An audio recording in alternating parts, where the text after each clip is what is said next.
This meeting that's taking place between Russia and Ukraine after weeks now, is that a sign that Russia perhaps is looking for a way out, that they may have achieved some of their ambitions? Well, it seems like it, because if you look at the demands that were relayed to President Tayyip Erdogan of Turkey by Russian President Putin, it makes one wonder whether this was worth an invasion in the first place. But the fact that Putin is now ready to negotiate suggests that he is reaching a stalemate, and the objectives that were initially intended to be met in Ukraine are far from being achieved, whilst at the same time the war is costing Russia dearly, not only financially but also in terms of manpower, as body bags continue to flow into Russia from Ukraine. So it suggests that Russia is currently facing some difficulty in Ukraine, and are making very, very difficult decisions in order to mitigate the cost of this war. Can much be achieved at these talks? The Americans are saying that Putin doesn't seem to be in a compromising mood. Well, I think this time around it looks as if something's going to be achieved, because one, Tayyip Erdogan is involved, and Tayyip Erdogan, as you know, is one of the most important figures in Eurasia. He's a member of NATO, but at the same time enjoys a good relationship with Russia. And I don't think Putin would have called him, nor will he risk his reputation in engaging himself in something that's not going to yield fruit. So it's likely that we are going to see some movements in terms of peace talks. But besides, we now know the 6 demands that Russia has put forward to Ukraine, and many of them seem very agreeable to Volodymyr Zelensky, who's the president of Ukraine. So this meeting is likely to achieve some results. Of those points that Putin has put forward, what might be sticking points in your view?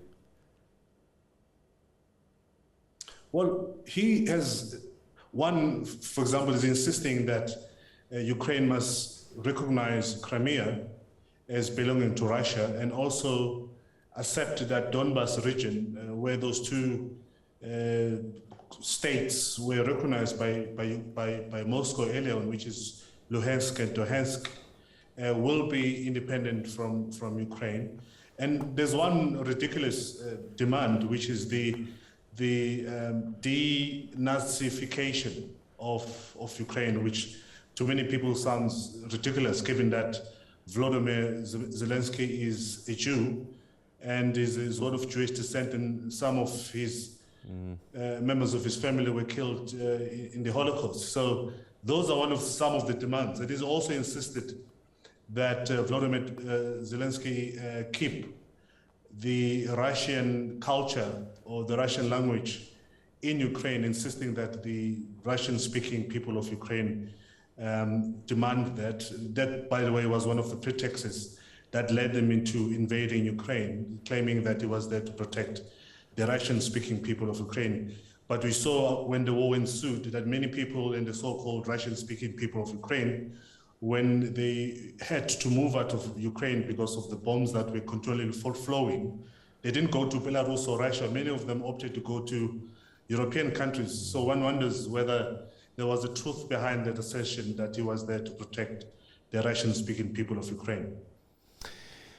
All right, so there's talk that Putin might want to, instead of take over the whole of Ukraine, but split it to a north-south kind of scenario. Zelensky's never going to go for that, but could this be something that Putin genuinely pushes for? Well, it's not going to be north-south, but it might be east-west, because Russia is the eastern border of Ukraine. Yeah. So it's likely that he will try and push, but he's been trying to do that for the past week since this war started on the 24th of February. And he hasn't made much progress. He's still battling in Mariupol, a tiny little city on the Black Sea. He's still struggling, while the Russian forces are struggling to capture that city. So the Ukrainians are putting a very fierce fight and pushing back the Russians, by the way, most of whom were not given the real picture on why they went into Ukraine. Many of them were just told the line that we've all heard, that this is a military exercise, it's not an invasion. But they were surprised when they got to Ukraine. Many of the Russian military, now we know that they were unprepared, and many of them have abandoned base and positions, and they've since left some of the positions, and the Ukrainians have confiscated a lot of military hardware. So it's been very difficult. So the best they can do, I think, will continue pushing forward from the eastern part. Donbass is gone, and they might just move in a little bit, but I don't think they'll reach Kiev. No, will he be able to separate Ukraine into north and south? The best they can do is part of the eastern part of Ukraine will go to Russia, but the rest will remain in the control of the Ukrainians. How have the Ukrainians been able to protect Kyiv and resist so much so far? Is it because of Western help? Amongst others, yes, but there's been mobilization of civil society. I mean, we've seen pictures of women making food and making Molotovs on those petrol bombs in their own homes, and we've seen men of the age of 16 and older being forced to stay behind while women were allowed to leave Ukraine. So it's a combination of things. Yes, the West continues to supply Ukraine with the arms, particularly the European Union and the United States, who have come up openly to say that they are supporting the Ukrainians to fight the Russians. But the war has been, by and large, controlled and directed by Ukrainians themselves. We've seen on a daily basis Vladimir Zelensky and some of the popular figures from Ukraine who are out there protecting their own countries, and young people who also come from different parts of the world have since gone back to Ukraine to fight for the independence of their homeland, which has raised a lot of questions, of course, because the Syrians were not allowed to do so. But you have now a lot of other foreign nationals who have since joined the war to protect what they call the defense of democracy against the dictatorship. The mayor of Mariupol says that the death toll there now is 5,000. And with each day and the number of deaths, casualties increasing, I suppose even Russia's best friends, China, can't allow this death toll to keep on rising. Do you think that there may be talks, pressure behind the scenes to try and encourage Putin to find a solution and to get a peace deal done?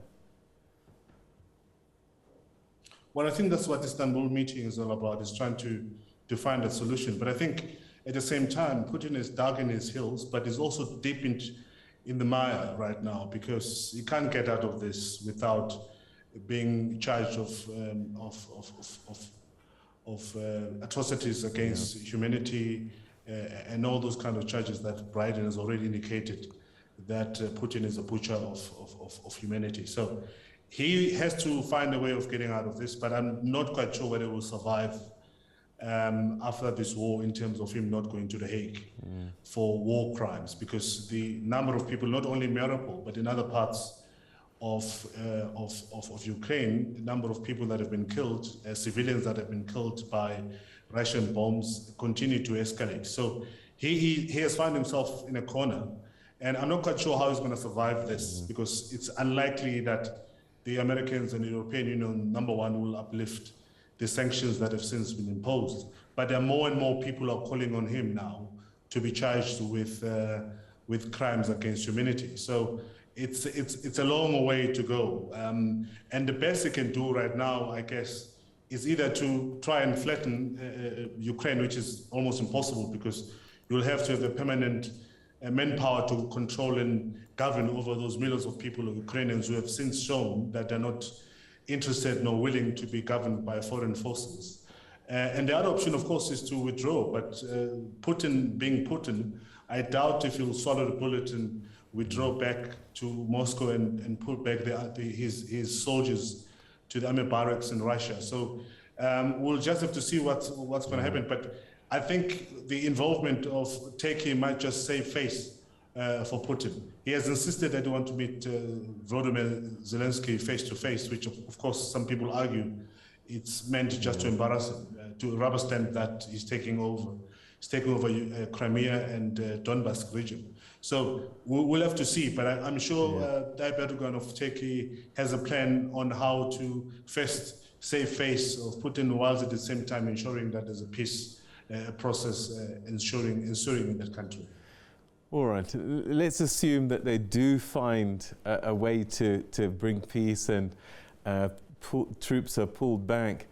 But there have been some unintended consequences for Russia, and I just wonder how many more. I'm guessing that the West is already now thinking about how to lessen their dependence on Russian energy, and that Russia now probably will never enjoy the same levels of trade with the West, particularly with its rich resources, than it did before the invasion of Ukraine. And this will be quite a consequence for them. Yes, indeed. I mean, economic-wise, they're going to feel the pinch. They've already started feeling the pinch.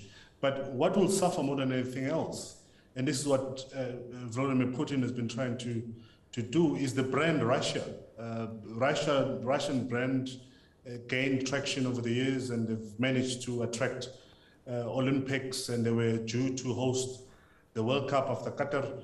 All of that is gone. So brand Russia is once again associated with dictatorships, and I'm not quite sure whether it will survive as long as Putin is in power. So besides economics, which is going to, particularly the oligarchy and the normal people on the street in Russia will start feeling soon, brand Russia is just gone with all the millions of rubles and dollars that have spent in terms of trying to present themselves as the modern democratic society after the collapse of the Soviet Union. And when Putin took over, he wanted to reintroduce Russia to the world as a modern, progressive country. All of that has gone out the window. Russia, once again, is seen as a dictatorship. Putin is seen as a dictatorship. People of Russia, unfortunately, are also carrying this burden because of the damage that's been done to their brand by Vladimir Putin and Sergei Lavrov. Where does that leave Russia with Africa? Because before all of this, we saw Russia-Africa conference taking place, and we're seeing Russian interests militarily on the continent to try and help fight insurgencies. And I just wonder if Russia's brand wanes, is there a reset with how Africa relates to Russia, or is it just business as usual? Well, I doubt if it's going to be business as usual. Africa has got multilateral relationships with various countries in the world. And one of the most powerful, still, by the way, player in Africa is the United States and European Union. So they might just push for a different relook and rethink in terms of foreign policy and relationship between African countries and Russia. But besides, the relationship and the working relationship between Africa and Russia has been by and large very destructive, if you really think about it. They've been involved in sponsoring mercenaries in Mali, for example. We know that in Mozambique, they're also involved in sponsoring certain people who are creating havoc there and creating instability. So it's going to be very difficult for them moving forward in terms of trying to maintain that relationship. But I think the country that will find itself in much more difficult position is South Africa, particularly because South Africa remains part of BRICS. And if you look at BRICS at the moment, whether it's Modi in India, who's involved in some ultra-nationalist ideas, or Bolsonaro in Brazil, who also has got some strange politics. You've got Xi Jinping in China, who also has challenges in terms of dictating and imposing certain new laws and rules that are seen by many as working against basic human rights in Hong Kong, Taiwan. And now you have Vladimir Putin, who went on to invade the country unprovoked. And the only member remaining is South Africa. So many people argue that South Africa is actually in a coalition of gangsters in terms of continuing insisting being inside BRICS. So South Africa finds itself in a very, very difficult position, whether they should continue being part of this coalition or they must suspend or just totally cancel the membership from BRICS. So in terms of those relationships, I think Russia will find itself in a difficult position. Having said that, I mean, we know that there's a lot of support for Russia in South Africa. We heard what the political parties have said, particularly the opposition. EFF has come out very strongly in support of Russia. Some within the ANC, because of the past relationships with Russia, have come up in support of Russia. South Africa itself is ready to take a fence-sitting position in terms of not condemning Russia at the United Nations Security Council and General Assembly. So we find ourselves in this position, and I think the rest of Africa finds itself in similar position, except of course for brave countries such as Botswana and Kenya, who have come up very clear in condemnation, including Rwanda. We've come up very clear in terms of condemning Russia for its unprovoked attack and invasion of Ukraine. All right, so we've run out of time, but perhaps one final question, because I do want to be fair. Was there a genuine security issue and fear for Russia that was so compelling that they had to invade? No, there wasn't any compelling. There was a threat that Ukraine preferred to align itself with the European Union, and as a result, it was intending or showed signs of joining the NATO, but there was no threat.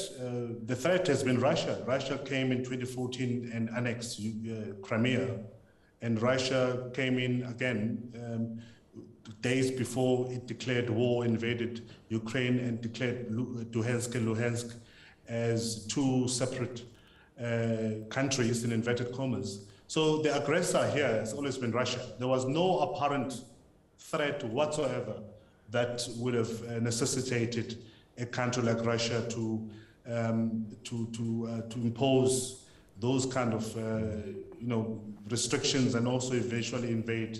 I mean, they had a convoy of over 30-mile-long tanks that went into Ukraine to try and force them and succumb to the wills and the intentions of Kremlin, and it didn't happen. So there was no pressing issue, no urgent imperative that would have necessitated the kind of aggression that we've seen over the past couple of weeks. Thembisa, it's been great talking to you. Thank you so much indeed. Really appreciate your thoughts. Thanks for your time. Okay, that's Thembisa Fakude, who's a Senior Research Fellow at the Africa-Asia Dialogue, talking to us about these peace talks taking place between Russia and Ukraine.